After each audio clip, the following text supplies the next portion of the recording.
Go on, sweetie. Do it. Give Grandma Lorna a purple surprise.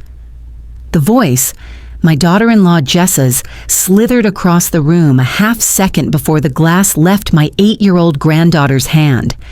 Time didn't slow down. It crystallized. I saw the tumbler of grape juice, dark and malevolent, tumbling end over end. I saw the determined, mischievous grin on little Lily's face. And I saw the faces of everyone in the room, my son Julian, his friends, Jess's family, all watching. Their expressions a cocktail of anticipation and amusement. The purple liquid didn't just fly, it sailed with purpose, a direct hit on the pristine white of my dress, the one I'd saved for 3 months to buy. The cold shock of it seeped through the fabric instantly, a sticky, shameful stain spreading right over my heart. For a moment there was silence. Then the living room exploded. Laughter. Not a chuckle, not a surprised giggle, but a roaring, uninhibited wave of it that crashed over me. Jessa was shrieking, clutching her side. "Lily, you are just terrible," she managed to gasp, but her eyes, gleaming with pride, said something else entirely. "That's my girl." My son, Julian, had the decency to cover his mouth, but his shoulders shook and his eyes, the same shade of hazel as his father's, sparkled with cruel enjoyment.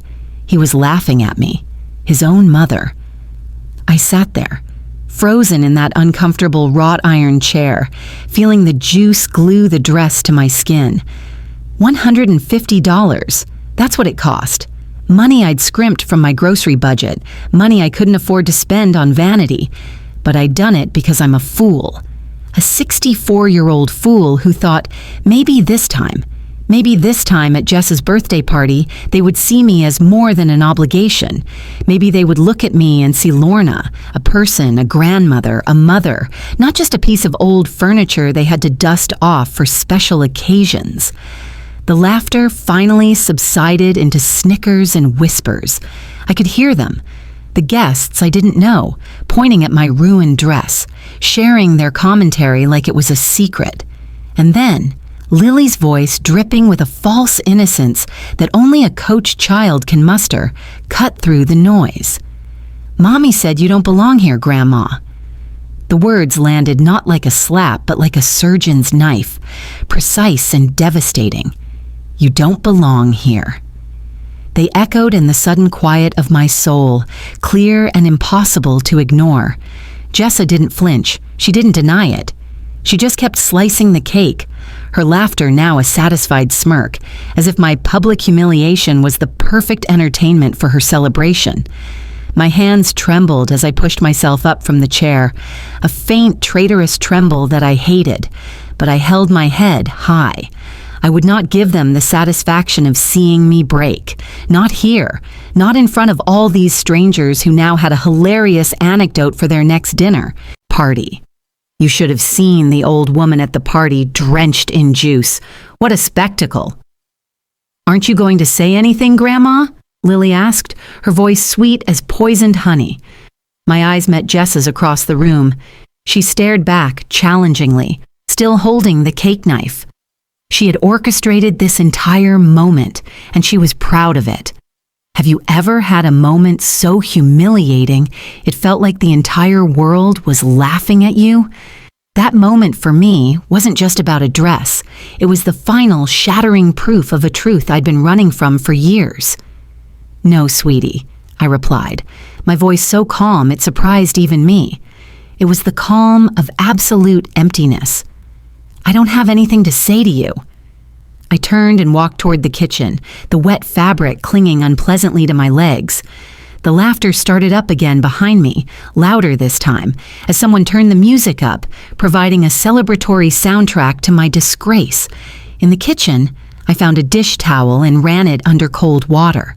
The mechanical motion of rubbing the stain back and forth, was a pathetic attempt to fix the unfixable. The dress was ruined.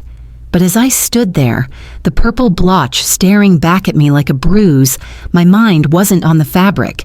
It was traveling back, through years of similar gatherings, a relentless parade of hope and humiliation. I remembered every last-minute invitation, every dish I'd lovingly prepared that was left uneaten in the corner, every gift I'd painstakingly chosen that was met with a muted, obligatory thanks.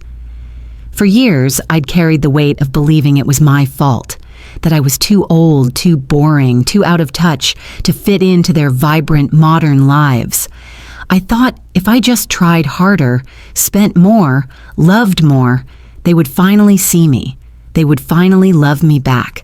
But standing in that kitchen, with the music and laughter pounding through the walls, the truth finally broke through the dam of my own denial. It wasn't me. It was them. They didn't want me there. They never had. I was a family burden, a checkbox of obligation, tolerated out of a twisted sense of duty, and I was beginning to understand for far more practical reasons. I dropped the stained towel on the counter. The rubbing was futile. The stain was set. I walked out of the kitchen and straight to the front door. No one noticed me retrieve my purse from the hall table. No one called out a goodbye. No one asked if I was okay or if I needed a ride home. I was a ghost, slipping out of a house where I'd never been truly seen. The cool night air hit my face as I closed the door behind me, and it felt like my first real breath in years. In the driver's seat of my old sedan, I caught my reflection in the rearview mirror. The woman staring back had dry eyes and a set to her jaw I hadn't seen in decades. It wasn't sadness. It was something colder, sharper, determination. This was the end of something, and the beginning of everything else. The drive home was a journey through a gallery of my own memories, each one a painful exhibit in the museum of my foolishness. It's one thing to be ignored. It's another to realize you've been funding the very people who treat you as invisible. The first time Julian asked me for money, I was 58 and raw with grief. His father, my Robert, had been gone only a few weeks, the silence in our home a constant aching reminder of my loss. Julian came over with tears in his eyes, a story about layoffs at his construction firm, and a request for $5,000. "Just to tide me over, Mom. I swear I'll pay you back in 2 months. That money was from Robert's life insurance. It was meant to fix the roof, to replace the windows that rattled with every gust of wind.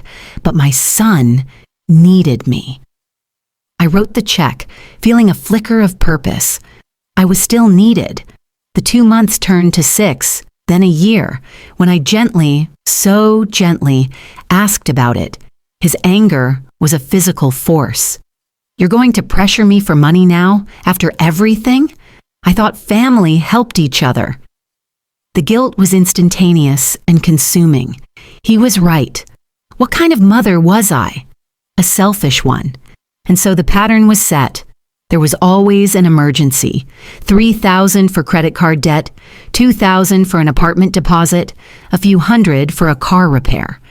Each request came with a promise of repayment, and each repayment never materialized. But worse than the lost money was the transactional coldness that followed. The loans didn't buy me gratitude, they bought me resentment. I was no longer Mom, I was a line of credit they felt entitled to. Then came the big one, the house. Jessa, barely 23 at the time, with no credit history, explained it to me. "Lorna, we just need your name on the papers. It's a formality.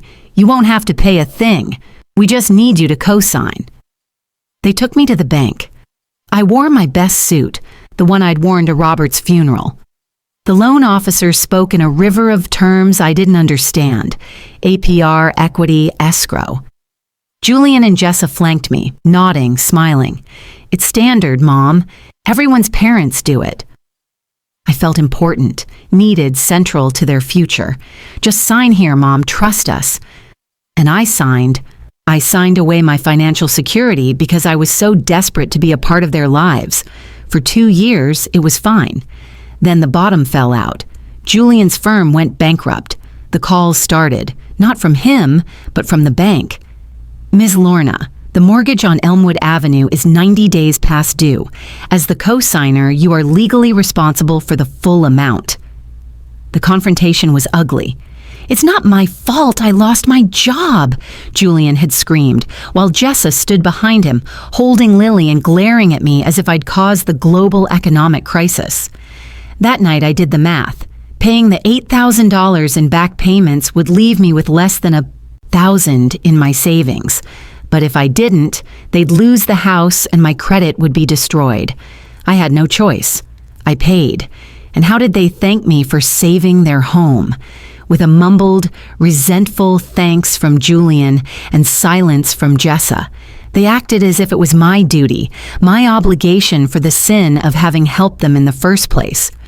To keep the payments current, I got a second job, cleaning offices at night. I'd come home at 11 p.m., my back screaming, my hands raw from chemicals, all to maintain a house I was never truly welcome in. The ultimate insult, the final grotesque twist, came when they decided to remodel the kitchen. "It's an investment, Mom," Julian said, asking for $4,000 more. I knew it was a lie. I knew they just wanted a fancy kitchen and expected me to fund it. And yet, I agreed. I worked double shifts for 6 months, my body aging years in weeks, to pay for Jess's dream cabinets. The party to celebrate the new kitchen had 30 guests. I was not one of them. I found out through photos on Facebook, Julian, Jessa, and all their friends toasting with wine glasses in the kitchen I had paid for. When I called, hurt and confused, Julian's answer was smooth as ice. "We didn't think you'd be interested, Mom. You don't really like parties." That was the first time the word using fully formed in my mind, but I batted it away. They're young. They don't understand. They'll appreciate me someday. Sitting in my silent apartment that night, the grape juice stain now a permanent tattoo on my dress and my soul, I realized someday was a lie I told myself to survive the pain of today. The laughter from the party still echoed in my ears, but it was slowly being drowned out by the cold, clear voice of reality. I didn't sleep. I didn't cry. I sat in the dark, and I let the truth wash over me. It wasn't just disrespect. It wasn't just neglect. It was a systematic psychological dismantling of my worth. They had made me believe that my value was solely in what I could provide, and that any expectation of love or respect in return was me being difficult or sensitive. The incident with Lily and the juice wasn't an isolated prank. It was the culmination, a public declaration of my place in the family hierarchy. The punchline. And as the first rays of dawn painted my cheap apartment walls in a pale, hopeful light, I knew what I had to do. The fear of being alone that had kept me compliant for years was gone, burned away by the heat of a shame so profound it had cauterized the wound. They thought I was a weak, old woman who would take whatever they dished out. They thought the financial hooks they'd sunk into me were too deep to remove. They were about to learn a very painful lesson about the quiet strength of a woman who has nothing left to lose. On Monday morning, I woke with a clarity that felt like a superpower. I made 2 phone calls. The first was to my late husband's lawyer, a sharp, no-nonsense man in his 70s named Silas Jenkins. "Silas," I said, my voice steady and firm, "it's Lorna. I need you to help me with an urgent family matter. I want to withdraw my name as co-signer from Julian's mortgage." There was a long pause on the other end. "Lorna," he said carefully, "are you absolutely sure? The bank could call the full loan due. They could lose the house." "Exactly," I replied, the word feeling clean and right on my tongue. "That is precisely what needs to happen." The second call was to the bank. I asked for Mr. Sterling, the loan officer who had watched me bail Julian out time and again. "Mr. Sterling," I said, "I need the paperwork to initiate the process of removing myself as a co-signer from the Elmwood Avenue property." He was flustered. "Ms. Lorna, is there a problem? The payments are current this month." "The problem," I explained calmly, "is that I have been financially responsible for a home where I am treated with contempt. I am ending that responsibility. Please email me the necessary documents." He agreed, his voice thick with concern. Not for me, I suspected, but for the bank's collateral. After I hung up, I sat in my small living room, the morning sun streaming through the window. I felt no guilt, no regret, just a profound, expanding sense of liberation, as if I had been carrying a boulder on my back for a decade and had finally, simply, put it down. The war for my dignity had begun, and for the first time, I was on my own side. If this story of finding strength resonates with you, please let me know in the comments. Your engagement through likes and subscribes helps bring these narratives to others who might need to hear them. Thank you for listening. The letter from the bank arrived at their house 3 weeks later. My phone started ringing at 6:02 the next morning. Julian's voice was a jagged mix of panic and disbelief, stripped of all its usual casual confidence. "Mom, we got a letter from the bank. It says you're withdrawing your co-signature. This is a mistake, right? You'd never do this. Tell me this is a mistake." I could hear Jessa shrieking in the background, the words lawsuit and crazy slicing through the static. "It's not a mistake, Julian. The letter is correct." My voice was quiet, a flat calm over a deep ocean of resolve. There was a stunned silence, followed by a rush of air as his composure shattered. "Why? Is this about the juice? For God's sake, Mom, it was a kid's prank. Lily is 8 years old." "Of course, Julian," I said, my tone never wavering. "Kids will be kids. I'm well aware." "Mom, this is our home. Lily grew up here. You can't do this to us." The panic was turning to real fear now. He was finally understanding that the foundation of his life, the foundation I had been, was crumbling beneath his feet. "This is the house I have been paying for 6 years, Julian. The house you bought, remodeled, and enjoyed while I scrubbed floors to cover your late payments. The house where you celebrated the kitchen I financed and didn't even have the decency to invite me to see. It's time for you to be responsible for your own decisions." I hung up. The phone rang again 5 minutes later. It was Jessa, and her tone was pure, undiluted venom. "Lorna, how dare you? We are your family.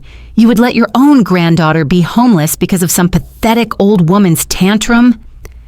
It's a shocking moment when you realize the people you'd bleed for see your lifeblood as their entitlement. The rage in her voice wasn't about losing a house. It was about losing control over me. "Jessa," I replied, my voice chillingly steady, "you decided long ago that I have no place in this family. Now you will discover what it feels like to stand on your own without my money propping you up. You are a bitter, selfish old witch. We always knew it. Now you're proving it. You're going to destroy your granddaughter's life for revenge." She was screaming so loudly I had to hold the phone away from my ear. The only person destroying Lily's life is the mother who teaches her to disrespect the grandmother who sacrificed everything for her. I hung up again, and this time I unplugged the landline. The harassment began in earnest. They tried every tactic. Julian showed up at my part-time office job, waiting in the parking lot with red-rimmed eyes. "Mom, please, let's talk like adults. We can fix this." He looked like a lost little boy, and for a heart-wrenching second, I saw the son I used to cradle. But the memory was instantly overwritten by the image of him laughing as grape juice dripped down my dress. "Julian, for 6 years, I have been the only adult in this relationship. Now it's your turn." I walked to my car without looking back. Their next move was their most despicable. They used Lily. I came home from work to find her sitting on the steps of my apartment building, her school uniform dirty, tears streaking her cheeks. She'd walked 8 blocks alone. "Grandma," she sobbed, "Mommy says you're going to make us lose our house. Is it true?" My heart fractured, but then I remembered her mischievous grin, the empty glass in her hand, the coached words, "Mommy said you don't belong here." This was emotional warfare, and they were using a child as their soldier. "Lily, sweetheart," I said, kneeling down, my voice soft but firm. "Grown-ups are dealing with grown-up problems. This is not your responsibility." I took her hand and walked her home. Julian and Jessa were waiting on their porch, their expressions a toxic blend of hope and fury. "Look what you're doing to your granddaughter," Julian spat, pointing at Lily's crying form.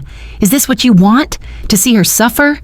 "What I want," I said, my voice cutting through the evening air, "is for my granddaughter to grow up learning that disrespect has consequences. She is suffering because you are using her as a pawn instead of teaching her basic human decency." That night, someone keyed my car. The word "bitch" was gouged deep into the driver's side door. All 4 tires were slashed. When I called the police, the officer suggested security cameras. "These family disputes can escalate, ma'am." He was right.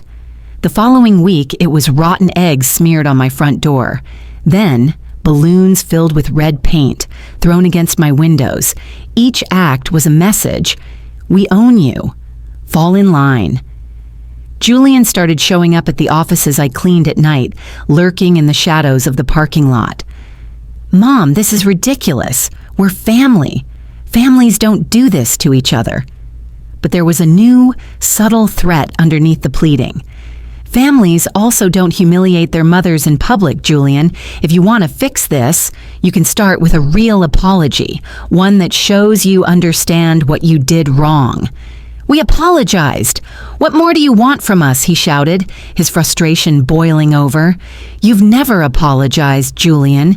You've minimized, you've blamed, and you've threatened. That is not an apology. That is the sound of a tantrum when you don't get your way." I walked away. That night, I found my car vandalized again, tires slashed, windshield shattered. A note was taped to my door. "Last chance, you crazy old woman, sign the papers or things get worse." For a moment, standing there in the cold dark, doubt crept in. Was I the monster they claimed I was? Was destroying their stability too high a price for my dignity? And then, the memory of their collective laughter echoed in my mind, and the doubt evaporated. No. I was just getting started. Just when you think you know how far someone will sink, they surprise you by digging even deeper. The call I received the next morning would reveal that the financial lies were just the tip of a truly rotten iceberg. The phone call that changed everything came from Brenda Miller, the former secretary at Julian's old construction firm. Her voice was hushed, nervous. "Ms. Lorna, it's Brenda. Can we meet? It's about Julian and some documents I found." We met at a quiet coffee shop far from my neighborhood. Brenda clutched a manila folder to her chest like a shield. "What I'm about to show you could get me in trouble," she began, her hands trembling as she placed the folder on the table. "But you have a right to know." She slid out photocopied invoices. "When Julian worked for us, he handled supplier accounts. We found these alterations." She pointed with a shaking finger. A lumber invoice for $300 was changed to $2,300. A cement order for $200 was inflated to $700. The handwriting was his. We estimate he took about $8,000 over 6 months. The owner didn't press charges, just fired him and swept it under the rug. "Why tell me now, Brenda?" I asked, my world tilting on its axis. "Because yesterday, Julian came to the office asking for a letter of recommendation. He told the boss you were being problematic and trying to sabotage him. It didn't sound like you, Ms. Lorna, not the you I know." The pieces snapped together with terrifying clarity. He wasn't just a spendthrift, he was a criminal, and he was laying the groundwork to paint me as the villain. I took the folder. "Is there more?" Brenda nodded, giving me names and numbers. "Talk to Darren Scott. Talk to Patrice in HR." I made the calls that night. Darren, a former supervisor, told me about stolen tools Julian sold online and the threats he'd received when he confronted him.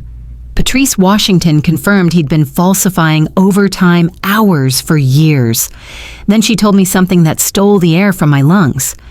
"Ms. Lorna," she said, her voice heavy with discomfort, Julian used to brag in the break room about how he'd tricked you into co-signing. He said you didn't understand what you were signing, that you were easy to manipulate because you were so afraid of being alone. The words were a physical blow. It wasn't just negligence. It was calculated, cruel exploitation.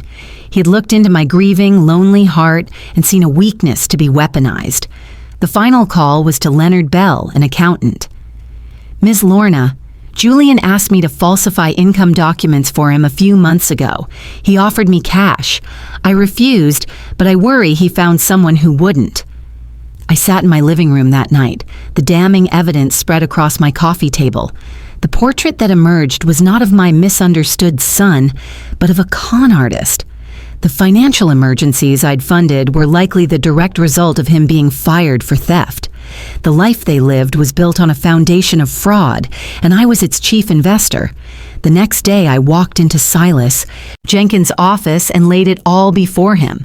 His eyes widened as he sifted through the documents. "Lorna, this is evidence of systematic fraud.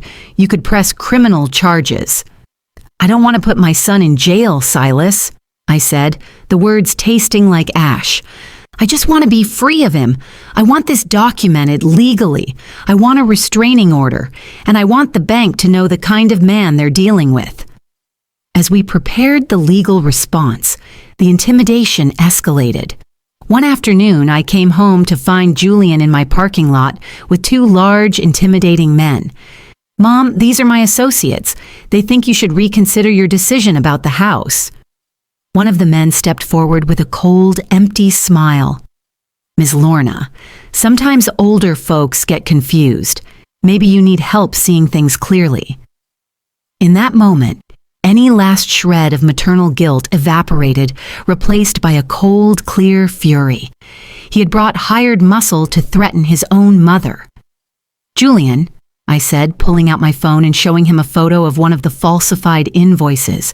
"Tell your friends to leave, and tell Jessa the vandalism stops now, or every piece of evidence I have goes to the police and the district attorney. Now get off my property." The look on his face, the sheer stunned terror, was my first real taste of victory. For the first time in his life, his mother held all the power, and I was no longer afraid to use it. If you're facing your own difficult truths, know that you are not alone. Sharing this story is my way of saying that setting boundaries is not an act of cruelty, but an act of survival. If this resonates with you, please consider subscribing for more stories of courage and reclaiming one's life. I look forward to reading your thoughts in the comments below. The formal lawsuit arrived on a crisp Tuesday morning, a thick envelope of expensive legal paper that felt like a declaration of war. Julian and Jessa, with their lawyer, a slick man named Arthur Trevino, were suing me for malicious family abandonment and intentional destruction of family assets. They painted a picture of me as a confused, vindictive old woman using financial blackmail for petty revenge, a grandmother so bitter she would make her own granddaughter homeless. When I showed the documents to Silas, he did something rare. He laughed. A dry, sharp sound. "Lorna, this is exactly what we expected. By suing you, they've opened the door. Now we can present everything." The trial preparation was a surreal 3-week descent into the anatomy of my own betrayal. Silas contacted Brenda, Darren, Patrice, and Leonard. He compiled bank statements showing the $23,400 I'd paid on their behalf. He created a timeline of my financial support, a staggering $43,200 over 6 years. Seeing it all laid out in cold, hard numbers was like reading the autopsy report of my relationship with my son. The morning of the trial, I wore my one good suit, the same one I'd worn to the bank years ago. I carried a folder of my own, my evidence, my shield. On the other side of the courtroom, Julian and Jessa sat, not looking at me. Jessa wore a demure conservative dress, a practiced mask of victimhood on her face. Julian looked pale and tense, his knuckles white where he gripped the table. Their lawyer, Trevino, looked smug, as if he dealt with hysterical grandmothers every day. The judge, Honorable Evelyn Thorne, was a woman in her 50s with a no-nonsense gaze that missed nothing. She had read the pre-trial briefs and seemed deeply unimpressed. "Mr. Trevino," she began, her voice cutting through the formal air of the courtroom, "explain to the court precisely what legal right Ms. Lorna violated by withdrawing her co-signature, a right explicitly granted to her in the loan documents." Trevino stammered for a moment. "Your Honor, our position is that Ms. Lorna is wielding this legal right with malicious intent, specifically to cause emotional and financial harm." "I understand your position," Judge Thorne replied, her tone icy, "but can you cite a single legal precedent where exercising a legal right becomes illegal based on the actor's subjective motivations?" The foundation of their case was already cracking. When it was Silas's turn, he was methodical, devastating. He presented the chronology of my financial support, each transfer, each payment, a nail in the coffin of their loving family narrative. "Your Honor," Silas said, "Ms. Lorna is not acting out of malice. She is acting as any reasonable person would after years of financial and emotional exploitation." He then turned to the heart of the matter. "Furthermore, we have discovered compelling evidence that Mr. Julian has engaged in a pattern of fraudulent activity that directly impacted his mother's ability to make informed financial decisions.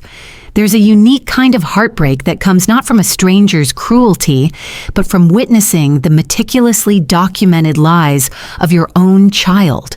The courtroom became a theater of my deepest shame, and I was both the audience and the exhibit. Silas began presenting the falsified invoices. Brenda Miller took the stand and spoke with quiet clarity about what she had found, about Julian's admissions of manipulating me. He said his mother was a difficult woman who didn't understand modern families. She testified, her voice clear in the silent room. He said she was being selfish for not continuing to support them. I kept my eyes on Julian. He had shrunk in his seat, refusing to look up from the table. Darren Scott testified about the stolen tools, the threats. Patrice Washington spoke about the falsified time cards and Julian's cruel bragging in the break room. He said his mother was naive and easy to manipulate because she was afraid of being alone after her husband died. Each word was a lash. I sat straight, my hands folded in my lap, showing them nothing. But inside, the little boy I had raised, the one I had sung to sleep and bandaged scraped knees for, was dying in front of me, replaced by this calculating stranger. Then Silas called me to the stand. The walk felt endless. I placed my hand on the Bible, swore to tell the truth, and settled into the witness chair. I looked not at my son, but at the judge. "Ms. Lorna," Silas began, his voice gentle, "can you tell the court why you are here today?" I took a slow breath. "For 6 years," I began, my voice steady. "I worked double shifts. I emptied the savings my husband left me. I mortgaged my own future to keep my son's family afloat." I described the payments, the loans, the co-signing. I spoke of the new kitchen I paid for but was not invited to see. I described the Bahamas vacation, funded by my scrubbing floors from which I was excluded. And then I told them about the dress, the $150 dress. I described the arc of the purple juice, the explosion of laughter, the sticky feeling on my skin, and my granddaughter's coached words. "Mommy said you don't belong here." "Your Honor," I said, finally turning my gaze to meet Judge Thorne's. That day, I finally understood. It wasn't love that kept me writing checks. It was fear, a terrible, consuming fear of being completely alone. I confused being used with being needed. When Trevino cross-examined me, he tried to paint me as spiteful and irrational. "Ms. Lorna, isn't it true this is all an overreaction to a simple child's prank at a party?" "No, sir," I replied, my voice firm. "This is about finally understanding that for years I have been the victim of emotional and financial fraud. My son and his wife built their lifestyle on lies and my money, and when I set a boundary, they responded with intimidation and vandalism." I presented the photos of my keyed car, the slashed tires, the written threats. I testified about the two men Julian brought to intimidate me. A mother who loves her family, I concluded, does not resort to threatening her when she asks to be treated with basic respect. The trial lasted 1 full day. Judge Thorne retired to deliberate for an hour. When she returned, her face was stern. The verdict was swift and unequivocal. This court finds that Ms. Lorna acted entirely within her legal rights in withdrawing her co-signature. Furthermore, the evidence presented reveals a disturbing and persistent pattern of manipulative and fraudulent behavior by Mr. Julian towards his mother. She dismissed their lawsuit entirely.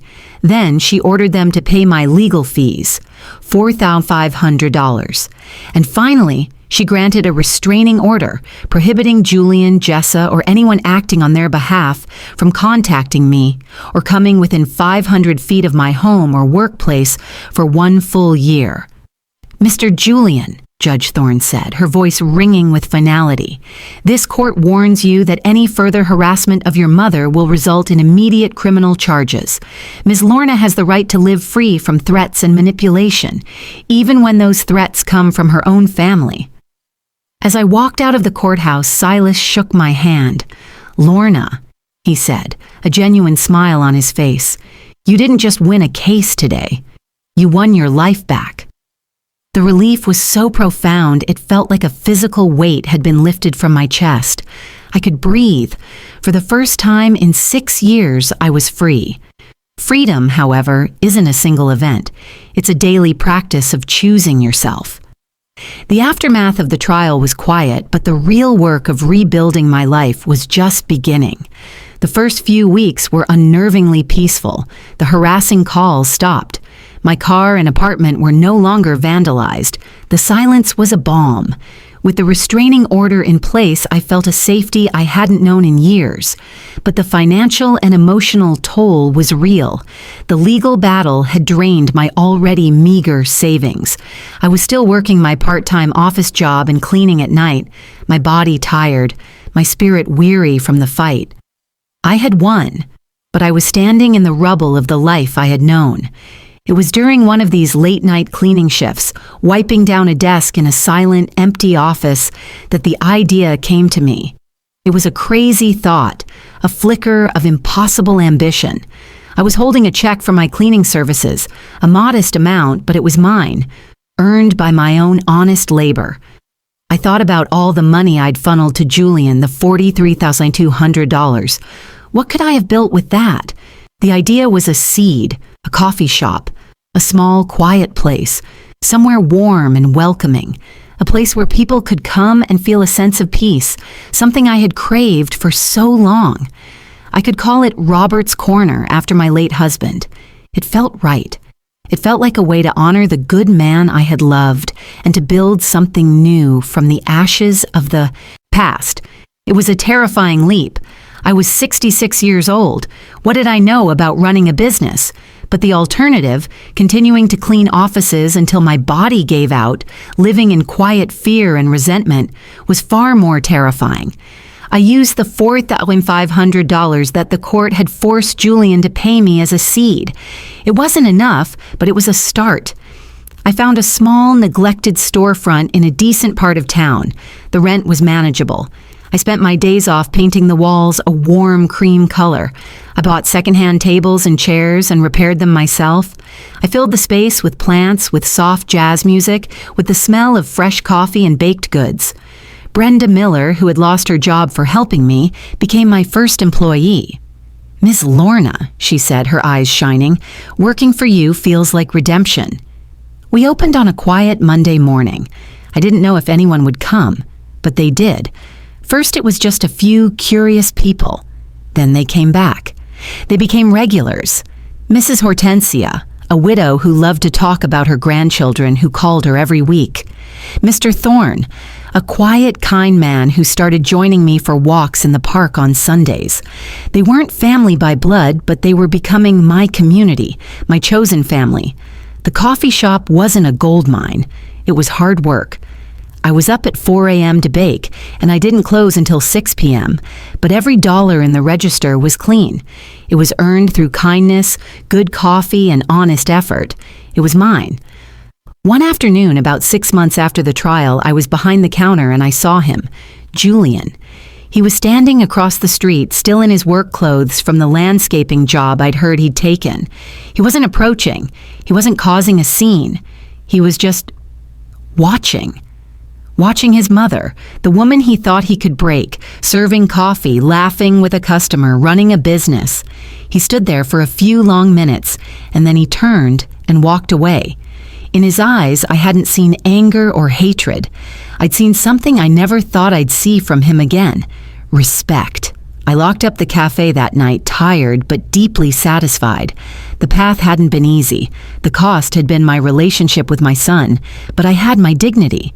I had my freedom, and for the first time in a very, very long time, I had a future that belonged only to me. This journey from betrayal to self-reclamation is a difficult one, and sharing it is my way of connecting with others who may be facing similar crossroads. If this story of building a new life has impacted you, I would be grateful if you would like, subscribe, and share your own thoughts or experiences in the comments. Your engagement helps this community of resilience grow. The letter from the Chamber of Commerce arrived on a Tuesday, its crisp, formal paper standing out among the bills and flyers.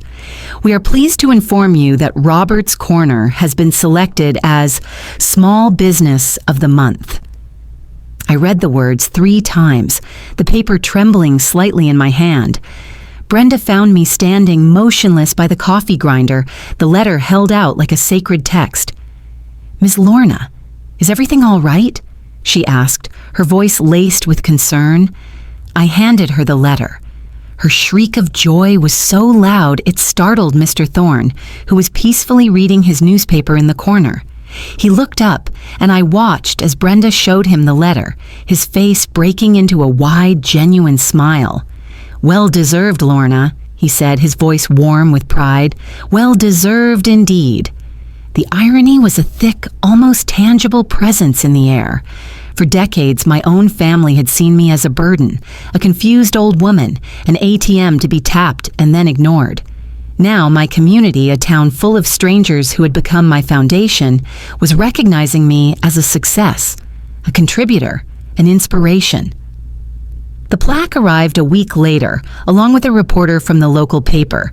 The article, titled "Second Act at 66, From Heartbreak to Hospitality," featured a photograph of me smiling behind the counter of my cafe, the plaque shining on the wall behind me. They called me a local entrepreneur. My son had called me a crazy old woman. The world, it seemed, had chosen a different truth. The most powerful validation doesn't come from those who are supposed to love you. It comes from the world recognizing the value you built after they tried to break you.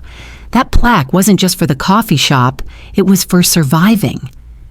The Chamber of Commerce recognition came with an unexpected invitation to speak at a seminar on senior entrepreneurship. The coordinator, a vibrant woman named Chloe, explained over the phone, "Your story, Lorna, it's exactly what we need. There's a growing number of people over 60 who feel invisible, who believe it's too late to start something new. You're living proof that it's not." The day of the seminar, I stood backstage, my heart thumping a frantic rhythm against my ribs. My notes were clutched in my sweaty hands. I was no public speaker. I was just a woman who had gotten tired of being a doormat. "Just tell your truth, Lorna," Mr. Thorne had told me that morning, handing me a single perfect sunflower. "That's all anyone can ever do." I walked onto the stage, the lights bright in my eyes. I saw a sea of faces, many my age or older, their expressions a mixture of curiosity and hope. I took a deep breath, set my notes on the podium, and didn't look at them again. I spent most of my life believing that my value was tied to what I could provide for my family, I began, my voice finding its strength. For years, that meant money.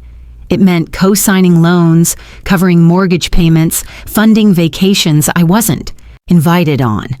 I thought if I just gave enough, they would finally see me. They would finally love me the way I so desperately needed to be loved. The room was utterly silent. The day I finally understood that wasn't going to happen was the day my own granddaughter threw a glass of grape juice on me in front of a room full of laughing people. I didn't spare them the details. I told them about the $150 dress, the sticky shame, the coached words from a child's mouth. I told them about the lawsuits, the vandalism, the terrifying men in the parking lot. And then I told them about the coffee shop, about the first time I baked a batch of scones that sold out by 10 a.m., about the community that formed within these four walls. I'm not here to tell you it's easy, I concluded, my voice clear and firm. I'm here to tell you that it's possible. Your past does not get to dictate your future. It is never, ever too late to choose yourself. It is never too late to build something that is entirely beautifully and unapologetically your own. The applause was thunderous. Afterward, a line of people formed to speak with me. A man in his 70s who wanted to open a woodworking shop. A woman who had been caring for her ailing husband and now wanted to start a small catering business from her home. They weren't just asking for advice, they were sharing their dreams. And in their eyes, I saw my own reflection, not as a victim, but as a beacon. Life at the cafe settled into a rhythm that was more fulfilling than any family gathering I had ever endured. The expansion into home-cooked meals was a roaring success. The stews and soups, recipes some of which were Robert's favorites, brought in a lunch crowd that kept us bustling until mid-afternoon. I had to hire another part-time helper, a young college student named Maya who was saving for tuition. I was no longer just surviving. I was creating jobs, fostering dreams. My friendship with Mr. Thorne, Arthur as I'd come to call him, deepened. Our Sunday walks in the park became the anchor of my week. There was no drama, no manipulation, just a quiet, steady companionship built on mutual respect. He never asked me for a thing except for my company. It was a novel, healing experience. One evening, as we shared a slice of apple pie at the cafe after closing, he looked at me, his kind eyes serious. "Lorna," he said, "it's admirable what you built, after everything." We rarely spoke of my past directly, but when we did, it was with this gentle acknowledgement. "I didn't have a choice, Arthur," I replied. "It was build something new or let the bitterness consume me entirely." He nodded. I think that's what true courage is. Not the absence of fear, but the decision that something else is more important than being afraid. The 6-month anniversary of the cafe came and went. The restraining order against Julian and Jessa had expired, and the silence from their end remained. According to the sparse information that trickled through mutual acquaintances, they had lost the house. The bank's foreclosure process had been swift and merciless. They had moved into a small, rented apartment across town. Julian was still at the landscaping company, and Jessa was working full-time at a supermarket. Their life of curated luxury, funded by my desperation, was over. They were finally living within their means, a harsh but necessary lesson I could no longer shield them from. The news about Lily was more positive. Mrs. Hortensia, who seemed to have a network of informants worthy of a spy novel, mentioned she was doing well in school. "She's more grounded, from what I hear," she told me one Tuesday over her latte. "Less of that entitled air she used to have. Adversity either breaks you or builds character. Seems it's doing the latter for her." I saw her once more, from a distance. She was walking with a friend, her backpack slung over one shoulder, her laughter ringing out, clear and unforced. She looked older, more thoughtful. Our eyes met for a brief second through the cafe window. There was no wave, no smile, just a quiet recognition before she moved on. I felt no anger toward her, only a distant, hopeful sadness. She was a seedling who had been planted in toxic soil, and now, perhaps, she was being transplanted into reality, where she had a chance to grow straight and strong. One afternoon, as I was balancing the week's books, a familiar figure paused outside the cafe window. It was Julian. He was thinner, His shoulders slumped with a weariness that seemed bone deep. He didn't try to come in. He just stood there, his hands shoved in his pockets, and watched me through the glass. He watched me interact with a customer, watched me laugh with Brenda, watched me wipe down a table with a sense of ownership he had never seen in me before. He didn't look angry or resentful. He looked defeated, but also, strangely, contemplative. There was a dawning respect in his gaze, the kind that can only be earned, never demanded. He saw that his mother, the woman he had believed was weak and malleable, had not just survived his attempts to break her, she had flourished without him. After several long minutes, he turned and walked away, disappearing into the flow of pedestrians. I felt a final, quiet click of closure in my soul. That night, as I locked the doors of Robert's Corner, I felt a profound sense of peace. The journey had been brutal. The cost had been my relationship with my only child, a loss that would always carry a dull ache. But I had gained something infinitely more valuable: myself. I had a home that was truly mine, filled with things I loved, not out of obligation, but out of joy. I had a business that was a testament to my own resilience and hard work. I had a community that valued me for my kindness and my scones, not for my bank account. And I had a quiet, growing affection with a man who saw me as his equal. I am not rich in the way I once thought mattered. I don't have a sprawling family filling my house on holidays. The ghosts of what could have been still whisper sometimes in the quiet of the evening. But I am rich in a different way. I am rich in self-respect. I am rich in the freedom that comes from owning your own life, down to the very last coffee bean. I am rich in the love of a chosen family that gathers in my cafe every day, their laughter and conversation a constant, gentle music. The best revenge is not a dramatic confrontation or a public victory. It is this: waking up every morning with a purpose that is your own. It is going to sleep every night with a heart that is light, unburdened by the weight of someone else's manipulation. It is living, truly living, on your own terms. Tomorrow, I will wake up at 4 a.m. I will bake the pastries. I will brew the coffee. I will open the doors to another day of honest work and genuine connection. Another day of a life that is finally, completely, and wonderfully mine. And that, I have learned, is the richest a person can ever be. This concludes Lorna's story. If her journey from a place of betrayal to a life of purpose and peace has resonated with you, I would be deeply grateful if you would like this video and subscribe to the channel. Your engagement tells the YouTube algorithm that these stories matter, helping them reach others who might need to hear them. Let me know in the comments what part of Lorna's story impacted you the most. Your thoughts are what make this community so valuable. Thank you for listening.